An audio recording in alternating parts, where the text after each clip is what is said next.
Our primary objective is to improve facilities for active travel around the county. So that includes everything from protected cycle lanes, pedestrianised streets, safe routes to school, school streets, bike parking, and then initiatives around that to try to have the modal shifts with people so that they embrace the changes that are being made to the infrastructure, but also then to change their habits in terms of car usage, particularly for short trips. So that's the modus operandi and what we do in active travel. So there's a number of projects that we're working on at the moment, probably the most prominent of which would be the new street pedestrianisation in Malahide, and then from there we've done a change in the use of the street to turn it into a pedestrianised street from 11 o'clock in the morning till 7 a.m. the following morning, and in doing so then as part of COVID we've then developed that into a public realm scheme. So that's one example of what we've done in terms of changing existing infrastructure to repurpose it for the greater good and for to make a heart to a village centre. Locally then we would have a scheme in Skerries where we're looking at Harbour Road and overall in terms of the Skerries active travel plan and what can be done for the town of Skerries.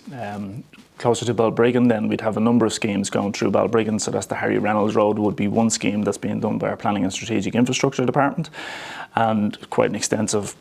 cycle route that's going in as part of that, and then there's the Fingal coastal route that's coming up through Balbriggan,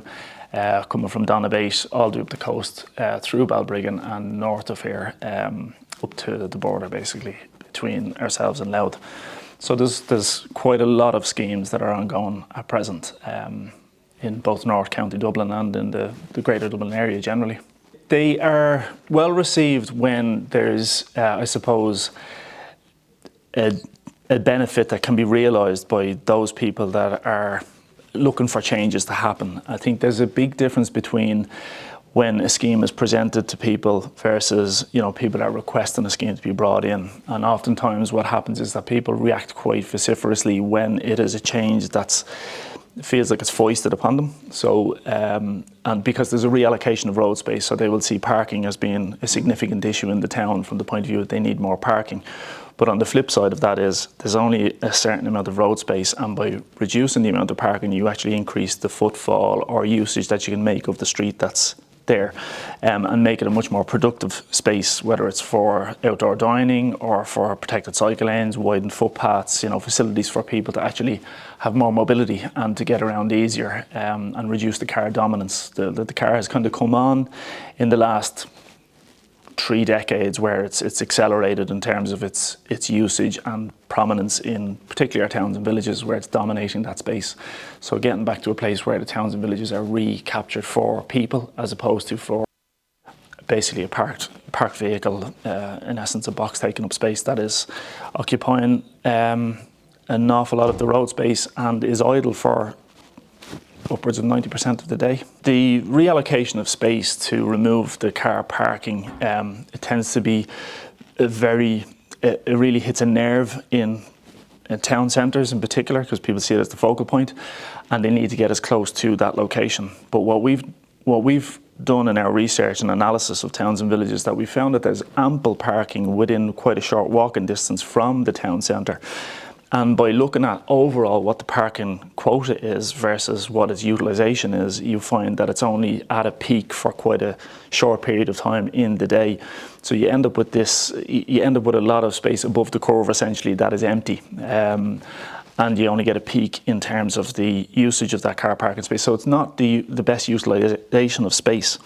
So trying to find that balance, but at the same time giving enough back to the